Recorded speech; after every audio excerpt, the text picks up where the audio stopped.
मैं डॉक्टर लक्ष्मी नारायण, प्रवक्ता इतिहास, राजकीय मॉडल संस्कृति वरिष्ठ माध्यमिक विद्यालय ततारपुर इस्तमुरार रेवाड़ी हरियाणा, आप सभी का इस व्याख्यान में स्वागत करता हूं।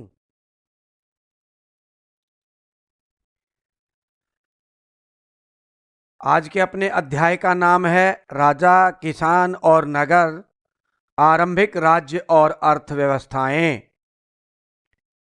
आज का उपविषय है, प्यारे विद्यार्थियों, आज हम 3 टॉपिक्स पर चर्चा करेंगे। 3 उपविषयों पर चर्चा करेंगे। पहला उपविषय रहेगा प्रमुख मौर्य शासक, दूसरा मौर्य प्रशासन, तीसरा मौर्य साम्राज्य के पतन के कारण। इन 3 उपविषयों पर हम इस लेक्चर में चर्चा करेंगे। प्यारे विद्यार्थियों, सबसे पहले जानते हैं प्रमुख मौर्य शासकों के बारे में। मौर्य शासक न केवल महान विजेता थे, अपितु उच्च कोटि के शासन प्रबंधक भी थे। इस साम्राज्य की नींव चंद्रगुप्त मौर्य ने रखी। मौर्य प्रशासन को जानने से पहले एक बार मौर्य साम्राज्य के प्रमुख शासकों के बारे में जान लेते हैं।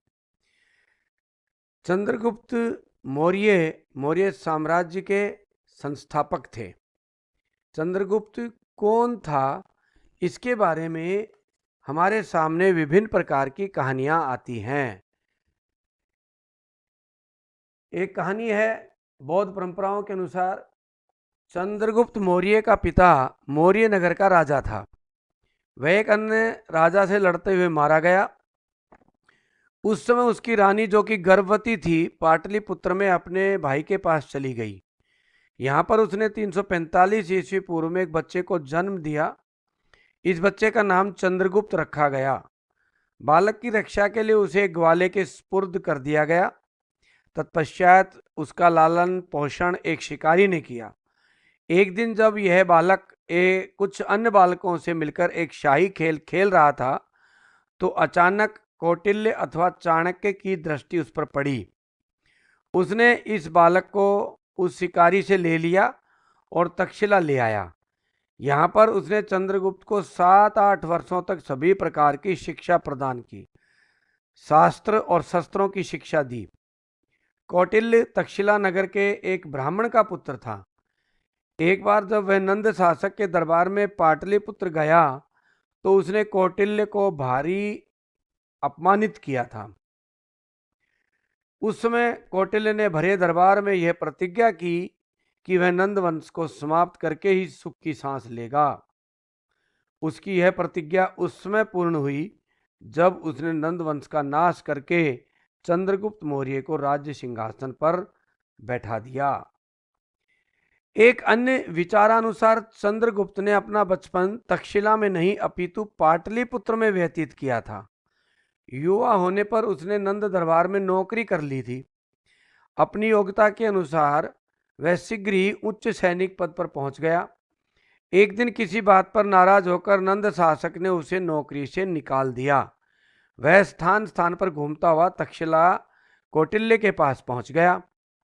वह पहले ही नंद वंश के विरुद्ध था, इसलिए उन दोनों ने नंद वंश का विनाश करने के लिए संयुक्त प्रयास करने का निर्णय किया। इसी संबंध में चंद्रगुप्त तक्षशिला में सिकंदर से मिला और उसने नंद राजा पर आक्रमण करने का परामर्श दिया। सिकंदर को चंद्रगुप्त का अहंकारी व्यवहार पसंद न आया और उसने उसे मारने की आज्ञा दे दी, किंतु वह किसी प्रकार बच निकलने में सफल हो गया। अनेक इतिहासकारों के और भी विचार हैं कि चंद्रगुप्त नंद वंश का एक राजकुमार था। उसकी मां का नाम मूरा था, जो शूद्र जाति की थी, इसलिए चंद्रगुप्त के वंश का नाम मौर्य पड़ गया। एक बौद्ध परंपरा में एक और विचार भी आता है कि इस वंश के लोगों को हिमालय में एक ऐसे भाग में शरण लेनी पड़ी जहां पर बहुत मोर पाए जाते थे, इस कारण ये लोग मौर्य कहलाए। कुल मिलाकर यह निर्णय आता है कि चंद्रगुप्त मौर्य शूद्र वंश का था। इसका जन्म 345 ईस्वी पूर्व में हुआ। इस सम्राट की शिक्षा दीक्षा तक्षशिला में कौटिल्य के संरक्षण में हुई। तक्षशिला आजकल पाकिस्तान में है। इसके बारे में आगे हम जानेंगे, इसके खंडरात देखेंगे। इनके समय में ही जब ये तक्षशिला के विद्यार्थी थे, उस समय 326 में सिकंदर का आक्रमण हुआ। 325 ईस्वी पूर्व में सिकंदर फिलिप्स को अपना गवर्नर बनाकर वापस चला गया था और पीछे से उसके जाने के बाद 322 ईस्वी पूर्व में वहां जनता ने विद्रोह कर दिया पंजाब में और फिलिप्स की हत्या कर दी। इन्हीं परिस्थितियों का लाभ उठाकर चंद्रगुप्त मौर्य ने पंजाब पर अधिकार कर लिया। इस विजय में उनके गुरु कौटिल्य की प्रमुख भूमिका रही। पंजाब को जीतने के बाद लक्ष्य उनका मगध था। 321 ईस्वी पूर्व में विशाल सेना के साथ मगध पर आक्रमण कर दिया। कौटिल्य का लक्ष्य था मगध, क्योंकि मगध के शासक धनानंद ने कौटिल्य का अपमान किया था और कौटिल्य ने उसको समाप्त करने की प्रतिज्ञा ले रखी थी। चंद्रगुप्त मौर्य की अगली विजय हम देखते हैं शैलुकस से युद्ध। शैलुकस मध्य एशिया का शासक था। सिकंदर ने अपना गवर्नर इस क्षेत्र में उसे नियुक्त किया था, यानी कि कंधार और इससे ईरान इराक का इलाका आता था। इसमें काबुल, कंधार, हिरात, बलूचिस्तान, ये सारा इलाका सेल्यूकस के अधीन था। इस पर आक्रमण कर दिया और विजय प्राप्त कर ली सेल्यूकस पर। सेल्यूकस ने हार स्वीकार करते हुए अपनी पुत्री हेलन का विवाह चंद्रगुप्त मौर्य से कर दिया और चंद्रगुप्त मौर्य ने 500 हाथी सेल्यूकस को भेंट किए। चंद्रगुप्त मौर्य की अन्य विजय भी हैं, जैसे उन्होंने पश्चिम में सौराष्ट्र को जीत लिया, गुजरात क्षेत्र में, दक्षिण में मैसूर तक के क्षेत्र को जीत लिया और इस तरह से चंद्रगुप्त मौर्य के पास एक विशाल साम्राज्य हो गया। चंद्रगुप्त मौर्य के बाद बिंदुसार गद्दी पर बैठे। 298 ईस्वी पूर्व से 273 ईस्वी पूर्व तक बिंदुसार ने राज किया। इसने चंद्रगुप्त मौर्य के राज्य को सुरक्षित रखा। उसके समय तक्षशिला में विद्रोह हुआ, जो इसके पुत्र अशोक ने दबा दिया। इसके दरबार में यूनान के शासक एंटियोकस ने डीमेकस को राजदूत बनाकर भेजा। ऐसे ही मिस्र के शासक टॉलमी फिलाडेल्फस द्वितीय ने डायोनोसियस को राजदूत बनाकर भेजा। इस तरह से अनेक शासकों ने इसके दरबार में राजदूत बनाकर भेजे। इससे अनुमान लगता है कि बिंदुसार एक महान व्यक्तित्व था। इसे 16 रानियों से 101 पुत्र थे। अगले शासक थे अशोक। 273 ईस्वी पूर्व में अपने पिता की मृत्यु के बाद अशोक शासक बना। कहते हैं यह अपने 101 भाइयों में बड़ा नहीं था। उन दिनों में सबसे बड़ा गद्दी पर बैठेगा, ऐसा नियम था। इसलिए भाइयों से लड़ाई झगड़ा हुआ। बौद्ध ग्रंथों के अनुसार 269 ईस्वी पूर्व में अपने 100 भाइयों की हत्या करके विधिवत गद्दी पर बैठा। अशोक सम्राट के बारे में विस्तार से हम आगे और पढ़ेंगे। अब अगला विषय है हमारा मौर्य प्रशासन। मौर्य प्रशासन का अध्ययन करने के लिए हम अपनी सुविधा हेतु 9 भागों में बांट लेते हैं।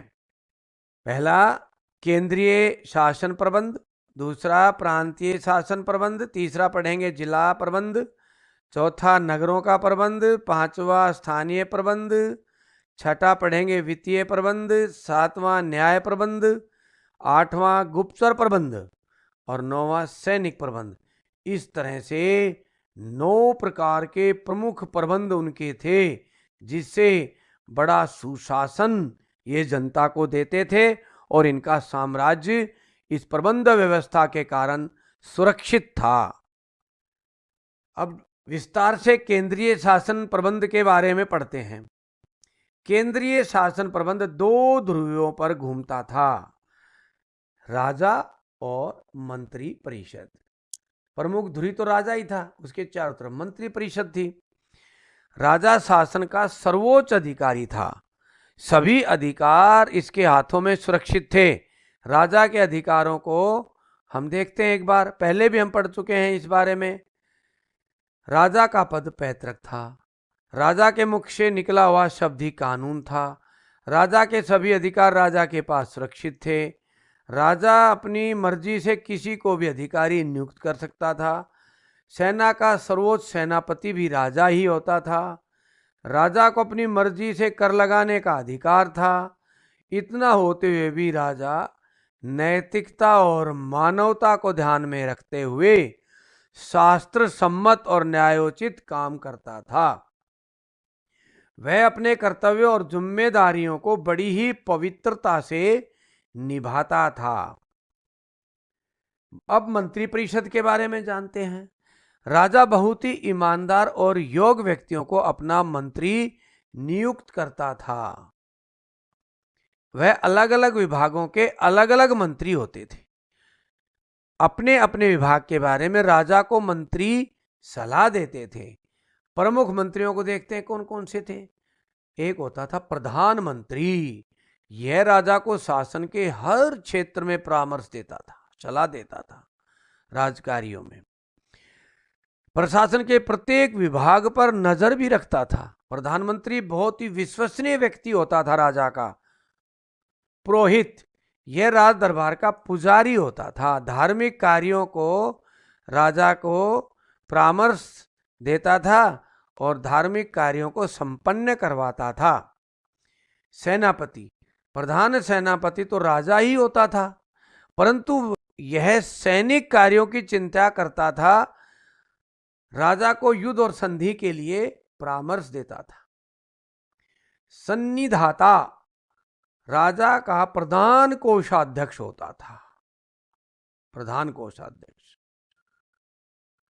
समाहर्ता, यह कर निर्धारण का सर्वोच्च अधिकारी होता था। टैक्स यही निश्चित करता था, और यानी कि समाहर्ता टैक्स निश्चित करता था। सन्निधाता के पास सारा पैसा आकर इकट्ठा होता था, कोषाध्यक्ष एक तरह से।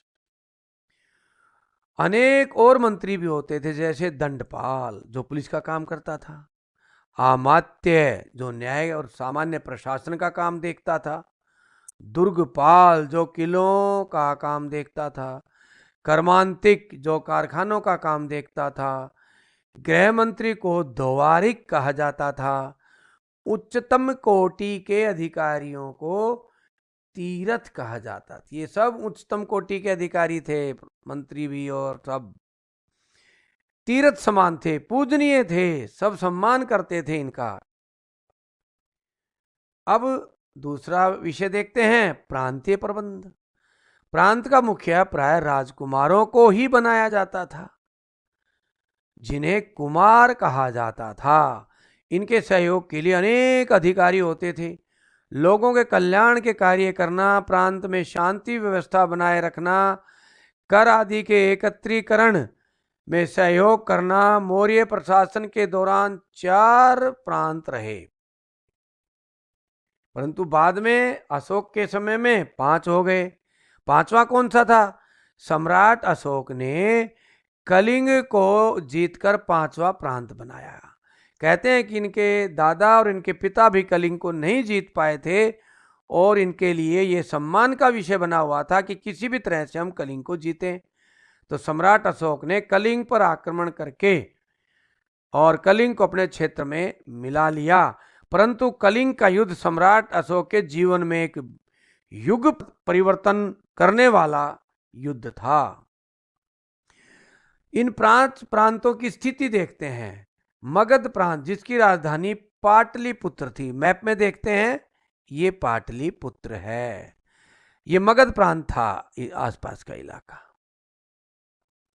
दूसरा प्रांत, उत्तर पश्चिम प्रांत तक्षशिला। ये यहां तक्षशिला पाकिस्तान में इस समय, मैप में दिखाऊंगा आगे आपको मैं।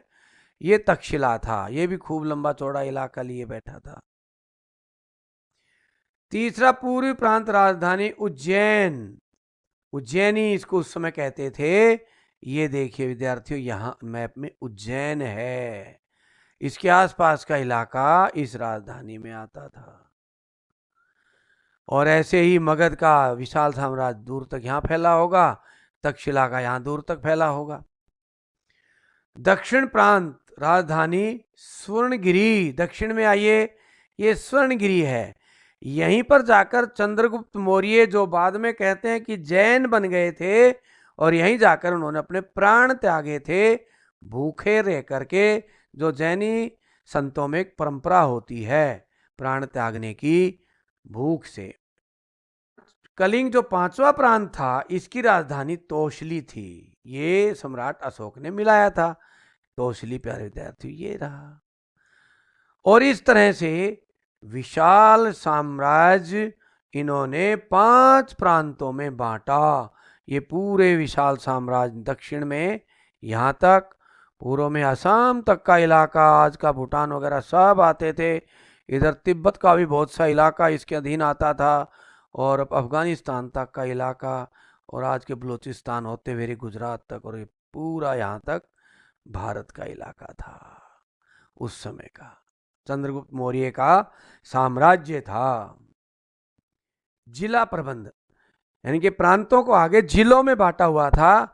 मौर्य साम्राज्य को प्रांत से आगे आज की ही तरह जिलों में बांटा हुआ था। जिले को उस समय जनपद कहते थे। आज भी आप यूपी में जाओगे तो कई जगह जनपद आज भी शब्द प्रयोग होता है जिले के लिए। तथा जिले के अधिकारी को प्रादेशिक कहा जाता था, यानी कि प्रादेशिक नाम का अधिकारी जिले को देखता था। उसकी सहायता के लिए राजुक और युक्त नाम के 2 अधिकारी होते थे। राजुक का कार्य क्या था? कृषि लगान निश्चित करना। और युक्त का काम क्या होता था? लेखा अधिकारी होता था, रिकॉर्ड कीपर। सारा रिकॉर्ड इसके पास होता था राजस्व का। ये जिले में नगर भी आते थे, ग्राम भी आते थे। तो गांव का प्रबंध और नगरों का प्रबंध बारी बारी से पढ़ते हैं। तो नगरों का प्रबंध देखते हैं सबसे पहले। मौर्य काल में बड़े बड़े नगर जैसे पाटलिपुत्र, तक्षशिला, कौशाम्बी, उज्जैन आदि के लिए विशेष प्रकार का शासन प्रबंध किया हुआ था। नगर के मुखिया को नगर अध्यक्ष कहा जाता था। इसकी सहायता के लिए 30 सदस्यों की नियुक्ति की गई थी। आगे इन 30 सदस्यों को 6 समितियों में बांट दिया जाता था। प्रत्येक समिति में 5 व्यक्ति काम करते थे, अर्थात 5-5 व्यक्तियों की 6 समितियां होती थी। ये सभी समितियां मिलकर के नगर के भवनों, बाजारों, मंदिरों, अनलोक भलाई के कार्यों में अपना योगदान देती थी। नगर के इस प्रकार के सुंदर प्रबंध को देख करके विदेशी भी विस्मत रह जाते थे। एक बार विस्तार से हम इनका नगर प्रबंध देखते हैं कि कौन सी समिति क्या कार्य करती थी। पहली समिति शिल्प व कारखानों का काम देखती थी। हथकरघा उद्योग का, कारखानों में क्या बनता है, कहाँ, उनको माल उपलब्ध कराना, उनके माल का ध्यान रखना, उनको सुख सुविधाएं देना। दूसरी समिति व्यापारियों के हितों की। कोई माल लाता था, ले जाता था, कोई रुकता था आकर के नगर में, उनका सब प्रबंध ये करती थी। विदेशी व्यापारी आते थे, उनको रोकती थी ताकि उनको कोई असुविधा ना हो, व्यापार में उनको कोई दिक्कत ना आए। तीसरी समिति जन्म मृत्यु का रिकॉर्ड रखती थी। देखो उस समय भी जन्म मृत्यु का पूरे नगर का रिकॉर्ड तैयार किया जाता था। चौथी समिति व्यापार के नियम बनाती थी। क्या नियम होंगे, कितने टैक्स लगेंगे, और उन नियमों को लागू भी करवाती थी। पांचवी समिति कारखानों के माल का निरीक्षण करती थी। कोई माल में मिलावट तो नहीं कर रहा था, कोई नकली माल तो नहीं बना रहा है, तोल आदि का भी ध्यान रखती थी, कोई कम तो नहीं तोल रहा है। छठी समिति बिक्री कर इकट्ठा करती थी। इस तरह से 6 समितियां बड़े सुंदर ढंग से नगरों का प्रबंध करती थी। अब मौर्यों का स्थानीय प्रबंध देखते हैं। जिले अथवा जनपदों को आगे मंडलों में विभक्त किया गया था। प्रत्येक जिले में 5 से 10 संयुक्त गांवों को मिलाकर एक मंडल बनाया जाता था। इन मंडलों के गोप और स्थानिक नाम के 2 मुख्य अधिकारी होते थे। गोप भूमि व कृषि संबंधी सभी रिकॉर्ड रखता था। वहीं स्थानिक भूमि का लगान इकट्ठा करता था। गांव का मुखिया ग्रामिक होता था। गांव में ग्रामिक की सहायता के लिए पंचायत होती थी। केंद्र सरकार स्थानीय प्रबंध में बहुत कम हस्तक्षेप करती थी। अब वित्तीय प्रबंध देखते हैं मौर्यों का। मौर्य शासकों का वित्तीय प्रबंध बहुत अच्छा था। आय का प्रमुख साधन भूमि कर था। भूमि कर 1/6 से 1/4 तक लिया जाता था। कर का निर्धारण भूमि की उपजाऊ शक्ति के अनुसार कम या ज्यादा होता था। भूमि कर को भाग बोला जाता था। इनके अतिरिक्त मौर्य शासक व्यवसायों पर, वनों पर, खानों पर, अमीर लोगों पर कर लगाती थी। चुंगी कर, जुर्मानों और उपहारों से भी सरकार की आय होती थी। राजा इस आय का बड़ा हिस्सा जन कल्याण पर खर्च करता था, जैसे सिंचाई की व्यवस्था करवाना, दान देना, सड़कों का निर्माण करवाना, अस्पताल आदि खुलवाना। मौर्यों का न्याय प्रबंध। बड़े न्यायप्रिय शासक मौर्य माने जाते हैं। प्रजा को न्याय देने के लिए राज्य भर में कई न्यायालय स्थापित करते थे। प्रजा के दुख दर्द को दूर करने के लिए स्वयं भी भ्रमण करते रहते थे। मौर्य काल में अपराधियों को कठोर दंड दिया जाता था। छोटे अपराधों के लिए जुर्माना व बड़े अपराधों को मृत्युदंड का प्रावधान था। मेगास्थनीज ने न्याय व्यवस्था की बड़ी तारीफ की है। लोग घरों को ताला नहीं लगाते थे। मेगास्थनीज, प्यारे बच्चों, चंद्रगुप्त मौर्य के दरबार में शैलुकस का राजदूत था। जब चंद्रगुप्त ने शैलुकस पर आक्रमण किया, उस समय शैलुकस ने अपना एक राजदूत भी उसके दरबार में भेजा था, मेगास्थनीज नाम का, और जिसने इंडिका नामक पुस्तक लिखी। और इस इंडिका में हमें चंद्रगुप्त मौर्य के शासन का काफी विवरण मिलता है।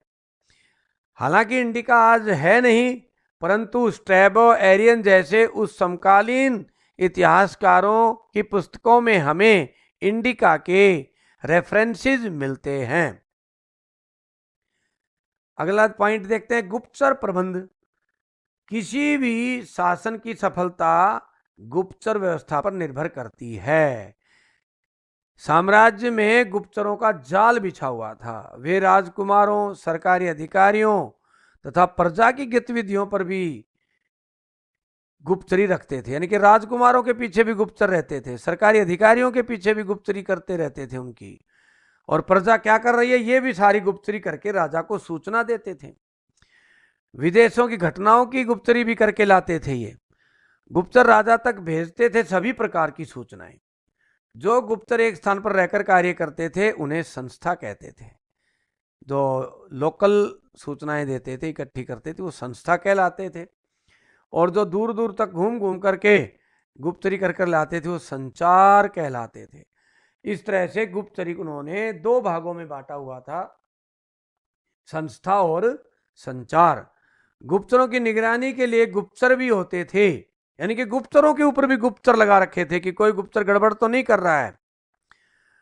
कहते हैं कि गुप्तचरी में स्त्रियां अधिक कुशल मानी जाती थी, तो उस काल में स्त्रियां बहुत अधिक मात्रा में गुप्तचरी का कार्य करती थी। मौर्यों का सैनिक प्रबंध।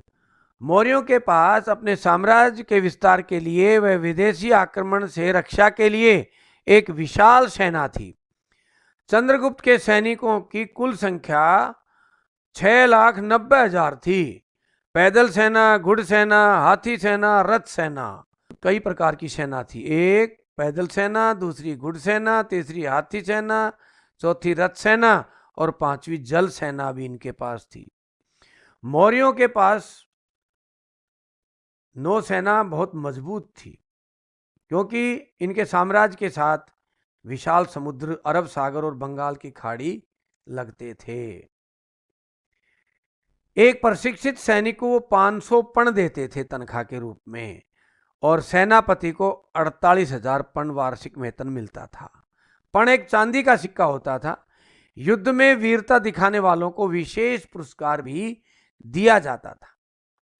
सैनिक प्रबंध के लिए 30 सदस्यों की एक समिति होती थी, जो आगे 6 उप समितियों में बटी होती थी। प्रत्येक समिति में 5 सदस्य होते थे। अब 5 सदस्य यानी कि जैसे नगरों को 6 समितियों में बांटा था, ऐसे सेना को भी प्रबंध व्यवस्था के लिए 6 समितियों में बांटा था। पहली समिति पैदल सेना की देखरेख करती थी, दूसरी समिति घुड़सेना की देखरेख करती थी, तीसरी समिति रथ सेना की देखरेख करती थी, चौथी समिति हाथी सेना की देखरेख करती थी, पांचवी समिति नौसेना और जहाजों की व्यवस्था देखती थी यानी कि समुद्री सेना की, छठी समिति सेना के प्रशिक्षण और युद्ध के लिए हथियारों व रसद का प्रबंध करती थी यानी कि प्रबंध समिति थी एक तरह से। उनके लिए हथियार तैयार कराना, उनके लिए रथ तैयार कराना, हाथी घोड़े ला कर देना, इस तरह के कार्य ये करती थी। इस प्रकार हम देखते हैं कि मौर्यों का शासन प्रबंध उच्च कोटि का था, इसलिए विशाल और मजबूत साम्राज्य इनका रहा। अब अपना अगला विषय देखते हैं, मौर्य साम्राज्य के पतन के कारण। मौर्य साम्राज्य के पतन के अनेक कारण रहे हैं। पहला कारण है तानाशाही शासन। तानाशाही यानी कि राजतंत्र, हमने जो पढ़े थे कि राजा के ऊपर कोई अंकुश नहीं था, तानाशाही शासन था। जैसे कई बार राजा की प्रजा परेशान हो जाती थी और विद्रोह कर बैठती थी या सहयोग नहीं करती थी, तो तानाशाही शासन के कारण से साम्राज्य कमजोर हो गया। विशाल साम्राज्य था, हमने देखा दक्षिण में मैसूर तक, पश्चिम में अफगानिस्तान तक, पूर्व में असम तक, उत्तर में हिमालय तिब्बत से छूता हुआ, इतना विशाल साम्राज्य संभालना बड़ा मुश्किल हो जाता है। राजधानी का केंद्र में नहीं होना, अब पाटलिपुत्र एक साइड में हो गई इनकी राजधानी, और उधर कहाँ सुदूर अफगानिस्तान और सुदूर मैसूर, इतने दूर तक के साम्राज्य को टिकाए रखना लंबे समय तक मजबूती के साथ बड़ा मुश्किल काम था। फिर कर्मचारियों के अत्याचारी बढ़ गए। कहते हैं कि आमात्य अपनी मर्जी से न्याय करने लगे थे, भ्रष्टाचारी हो गए थे, घूसखोर हो गए थे, अन्य अधिकारी भी इस तरह से खराब होते चले गए और कर्मचारियों के अत्याचार से जनता तंग आ गई। साम्राज्य का विभाजन, कहते हैं कि अशोक के बाद साम्राज्य टुकड़े टुकड़े होता चला गया। अशोक के बाद जालोक ने कश्मीर पर अपनी स्वतंत्रता की घोषणा कर दी, वीरसेन ने गांधार पर अफगानिस्तान की तरफ अपनी स्वतंत्रता की घोषणा कर दी, बाकी साम्राज्य बचा वो संप्रति और दशरथ ने बांट लिया। साम्राज्य बट जाने के कारण आपस में इनके वैमनस्य भी बढ़ गए और मौर्य साम्राज्य का पतन हो गया। वित्तीय संकट भी, विशाल सेना, अनाप शनाप खर्च सुदूर तक, तो इन कारण से जनता के ऊपर अत्याचार, अधिक टैक्स वसूलना, इससे वित्तीय संकट पैदा हो जाता है और वित्तीय संकट के कारण पतन की तरफ चले गए। विदेशी आक्रमण, उत्तर पश्चिमी क्षेत्र पर यूनानी डिमिट्रियस ने आक्रमण कर दिया अफगानिस्तान की तरफ। इस तरह से विदेशी आक्रमणों से भी यह साम्राज्य कमजोर होने लगा। सम्राट अशोक का उत्तरदायित्व भी मानते हैं। कहते हैं सम्राट अशोक ने बौद्ध धर्म अपना लिया, अहिंसा के पुजारी बन गए, किसी से युद्ध नहीं करना, सैनिकों को धर्म प्रचार के लिए महामात्र बना दिया, वो धर्म का प्रचार करते फिरते थे जनता में। इसलिए जब तक सम्राट अशोक रहे तब तक सब ठीक रहा, पड़ोसी राज्यों से भी अच्छे संबंध रहे, परंतु अशोक की मृत्यु के बाद साम्राज्य छिन्न भिन्न हो गया। विदेशियों ने आक्रमण कर दिया, प्रशिक्षित सेना नहीं थी क्योंकि सेना धर्म प्रचार करती थी, तो ऐसी स्थिति में सैनिक लड़ना भूल गए, जनता में पराक्रम खत्म हो गया, सैनिकों में वीरता और बहादुरी की कमी आ गई। ऐसी स्थिति में साम्राज्य का पतन हो गया। तत्कालिक कारण, जो प्रमुख कारण था, कहते हैं बृहद्रथ का सेनापति पुष्यमित्र शुंग था, उसने बृहद्रथ की हत्या कर दी 185 ईस्वी पूर्व में और शुंग वंश की स्थापना की, और इस तरह से उसने मौर्य साम्राज्य का अंत कर दिया। तो ये प्यारे विद्यार्थियों, हमने मौर्य साम्राज्य के प्रमुख शासकों के बारे में, मौर्य साम्राज्य के प्रशासन के बारे में और मौर्य साम्राज्य के पतन के कारणों के बारे में चर्चा की। अब अभ्यास के प्रश्न। चंद्रगुप्त मौर्य की विजयों का वर्णन करो, मौर्यों के नगर प्रशासन का वर्णन करो, मौर्यों के सैनिक प्रबंध का वर्णन करो, मौर्य साम्राज्य में कितने प्रांत थे वर्णन करें, मौर्य साम्राज्य के पतन के कोई 5 कारण लिखें। प्यारे विद्यार्थियों, आप सभी का बहुत बहुत धन्यवाद।